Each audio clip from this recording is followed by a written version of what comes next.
It's time for another installment of the basics, and in keeping with the theme of the X-Files CCG, on today's show I want to talk about bluff cards. Now, bluff cards are basically the interruption cards of the X-Files CCG. You would be playing these during your opponent's movements and vice versa, so I'm going to take you through this and show you how they work.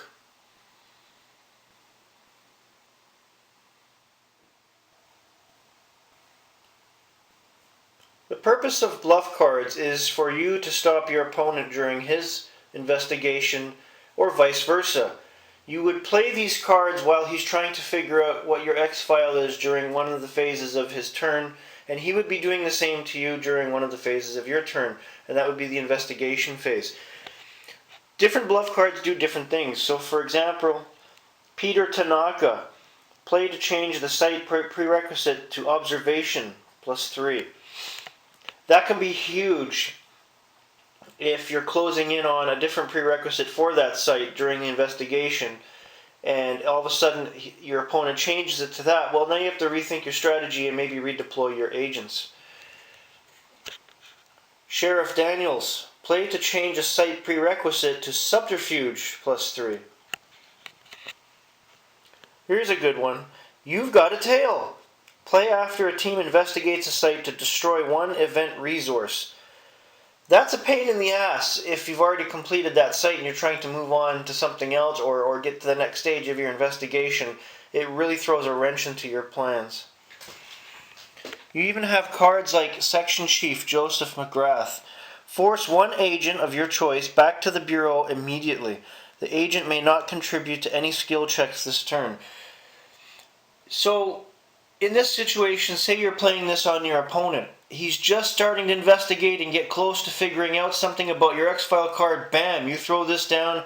That agent's gone back to the Bureau, either back to the hand or his deck. He's away from the site. There's no investigation. He has to either get another agent there and start over, or see what's in his hand to try to counter it, or wait till his next turn. That's a huge thing to do. Hazardous sample. Play to force the investigating player to discard all keyword evidence collection cards in his hand. Wow. If that doesn't screw up somebody, I don't know what does. There are so many different things you can do with bluff cards to stymie your opponent. You just have to know how to do it and which ones to use. Oh, and here's a good one. Pete Calsagni. Play to force your opponent to discard one witness resource immediately. Especially if your opponent plays that on you while you're getting your witnesses together to find out more about that site and get close to the X-File. He starts playing cards like that. Well, without no witnesses, it's really hard to investigate anything. You really have to be aware that this is going to happen during the game. If not you doing it to your opponent, then he doing it to you. It's all set up to stop or slow down the investigation, which is key in this game.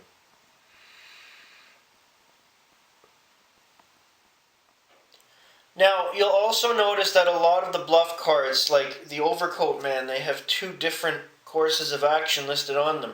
That's because a lot of these cards are set up for not just the basic game, but the advanced game as well. So you really have to pay attention to the lore on the cards to see what you're doing. Because if most of you are playing the basic game, as I am, you would only use that top part where it says basic game only. Advanced game rules are quite different. You don't really want to get into that unless you're playing an advanced game with all your tokens and counters out and everything like that. It gets quite involved. So if you're playing the basic game, stick to the top lore. And also, when you're building a deck, I would try to keep anything with advanced out of it and keep to the more simple bluff cards to avoid any confusion during the game. That's all for today. Have a great day, everybody.